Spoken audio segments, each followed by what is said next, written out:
Hi students, welcome to my channel Ramender maths hub. I am Ramender. Guys, आज हम solve करेंगे exercise number 8.1 का question number 5 and 6।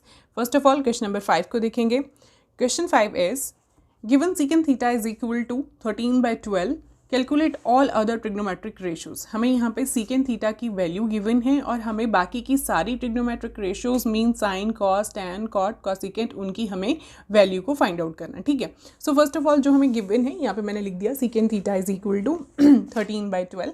Fine, तो यहाँ पे एक ट्राइंगल जो है यहाँ पे मैंने ड्रॉ कर ली। कोई भी ट्राइंगल हमें गिवन नहीं था। ठीक है, तो लेट अस से इस ट्राइंगल का नाम है ABC, right angled at B. ठीक है, क्योंकि सीकेंट थीटा, कॉस थीटा, जो भी ट्रिग्नोमेट्रिक रेशियोज होती हैं उनके लिए हमेशा एक राइट ट्राइंगल ही हमें चाहिए होता है। ठीक है, तो यहाँ पे हमने लेट कर लिया। First of all let triangle ABC B a right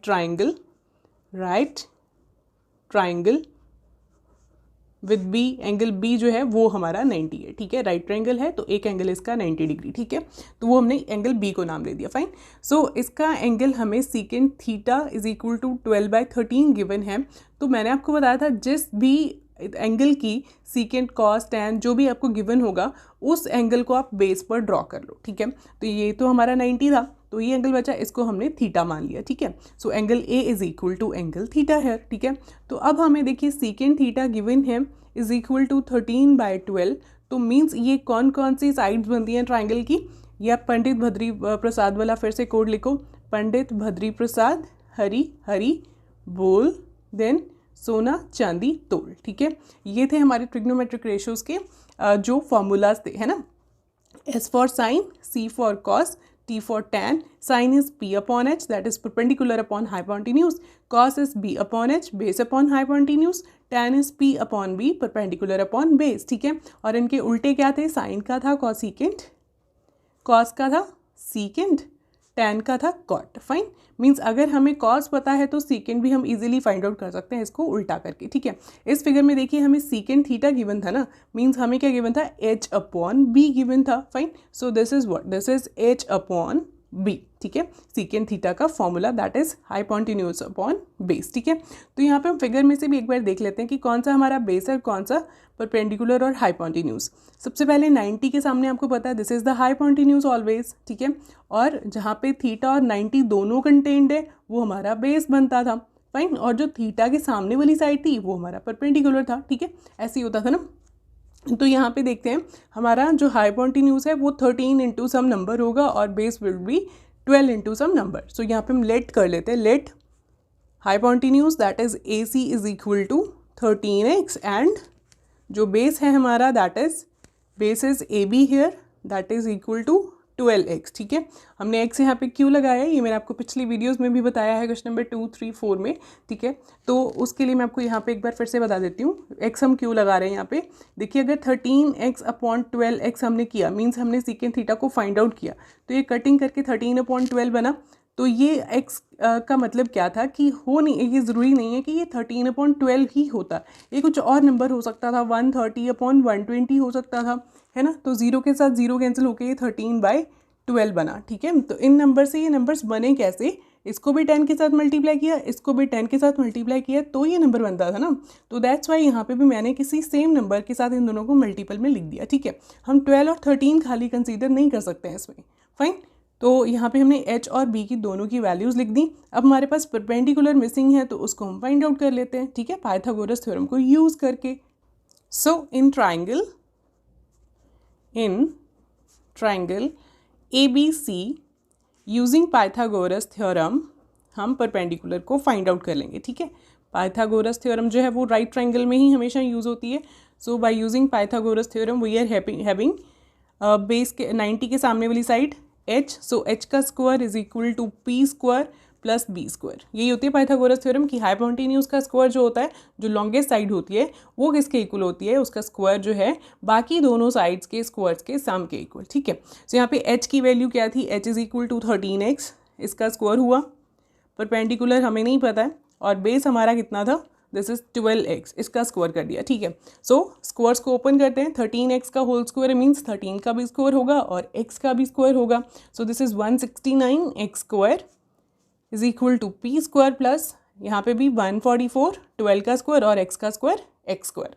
अब इसको उधर रख के माइनस करेंगे क्योंकि हमें p चाहिए। So 169 x square minus 144 x square is equal to p square. तो यहाँ पे हमारे पास p स्क्वायर की वैल्यू कितनी बन रही है, p square is equal to 169 में से 144 माइनस हुआ, दिस इज 25 x स्क्वायर। ठीक है, यहाँ पे x स्क्वायर तो ये दोनों लाइक टर्म थी ना, तो प्लस माइनस ये हो जाएंगी। सो x स्क्वायर तो एज इट इज़ आएगा और 169 में से 144 को माइनस करेंगे, वी आर गेटिंग 25 हेयर। ठीक है, सो यहाँ पे अब p स्क्वायर आया तो p की वैल्यू हमें चाहिए। So this is plus minus of root 25 x square. ठीक है, प्लस माइनस आएगा है ना, क्योंकि जब भी स्क्वायर उधर जाता है तो प्लस माइनस भी आता है, लेकिन यहाँ पे सिर्फ हम प्लस के साइन को कंसीडर करेंगे क्योंकि p क्या है, परपेंडिकुलर ऑफ दिस ट्राइंगल। तो ट्राइंगल की कोई भी साइड जो है वो नेगेटिव हो ही नहीं सकती है। सो दिस इज प्लस का 5x। ठीक है, 5x कैसे आया, 25 का रूट इज़ 5 और x स्क्वायर का root is x। X square का रूट कैसे, मीन्स ये जो रूट है एक्स स्क्वायर का, इसको हम लिख सकते हैं एक्स स्क्वायर की पावर 1/2, क्योंकि रूट का मतलब ही होता है कि पावर होल पावर इज़ 1/2। सो यहाँ पे 2 के साथ 2 जो है ये कैंसिल हो गया, क्या बचा हमारे पास x ओनली। ठीक है, सो x यहाँ से इस तरह से आया, तो हमारे पास p जो है वो कितना बन गया, therefore p is equal to 5x। ठीक है, अब हमारे पास ये तीनों आ गए, h भी है हमारे पास, फाइन, b भी है और p भी आ गया। ठीक है, सो अब हम सारे जो ट्रिग्नोमेट्रिक रेशियोज हैं उनको हम फाइंड आउट कर लेंगे। सबसे पहले सीकेंट हमें गिवन है तो उसका उल्टा क्या था, cos theta. We have secant theta is equal to 13/12। तो इसका मतलब कॉस थीटा कितना होगा, कॉस उसका उल्टा होता है ना, रेसिप्रोकल होता है, तो यहाँ पे 12/13। जस्ट इसको उल्टा कर दो इसकी वैल्यू को, you are getting secant theta. ठीक है, यहाँ पे मैं लिख देती हूँ secant theta is equal to 1 cos theta is equal to 1 secant theta. ये दोनों एक दूसरे के रेसिप्रोकल्स होते हैं। ठीक है, सो यार यहाँ पे हमारे पास कॉस आ गया। अब हम साइन को भी फाइंड आउट कर लेते हैं। साइन थीटा इज p/h ना, पंडित बद्री प्रसाद, इसको फिर से देख लो एक बार। Sine is equal to p/h, तो यहाँ पे हम लिखेंगे p/h perpendicular upon hypotenuse. Perpendicular is 5x और हाइपोटेन्यूज हमारा 13x। x के साथ x कैंसिल हुआ, सो यहाँ से हमारे पास साइन थीटा कितना बन गया, 5/13। ठीक है, साइन भी आ गया, कॉस भी आ गया। अब हमारे पास साइन है तो इसका उल्टा था हमारे पास कॉसिकेंट, तो हम उसको भी फाइंड आउट कर लेते हैं। Cosecant theta is 1/sin theta, तो इसका मतलब हमारा कॉसिकेंट थीटा क्या आएगा, जो साइन की वैल्यू है उसको उल्टा कर दो। ठीक है, तो सिंपल आप जैसे अगर आप ऐसे ही नहीं करना चाहते हो तो यहाँ से भी कर सकते हो। Cosecant theta is equal to h/p, तो h और p की वैल्यूज़ को फिल करो, you are getting this answer. ठीक है, सीकेंट थीटा, कॉट थीटा यहाँ से आ जाएगा tan। ठीक है, अब हम tan को भी फाइंड आउट कर लेते हैं। ठीक है, हमारे 3 रेशोज आ गए, 2 और रह गए। tan theta is equal to p/b। So यहाँ पे परपेंडिकुलर इज 5x और बेस हमारा 12x, x के साथ x कैंसिल, तो यहाँ से tan कितना बना हमारा 5/12। ठीक है, अब कॉट जो है वो हमें पता है कि tan का उल्टा होता है, tan का रेसिप्रोकल होता है। सो दिस इज कॉट, यहाँ से कितना आ गया, जितनी tan की वैल्यू है उसको उल्टा कर दो, फिर getting cot theta. Fine, with this ये सारी हमारी रेशियोज जो हैं ये फाइंड आउट हो गई। ठीक है, सीकेंट हमें गिवन था, ठीक है, ये हमें गिवन था, cos, sine, cosecant, tan, cot हमने फाइंड आउट कर दिए। ठीक है, with this question is over. अब हम क्वेश्चन नंबर 6 को देख लेते हैं। Question 6 is, if angle A and angle B are acute angles such that cos A is equal to cos B, then show that angle A is equal to angle B।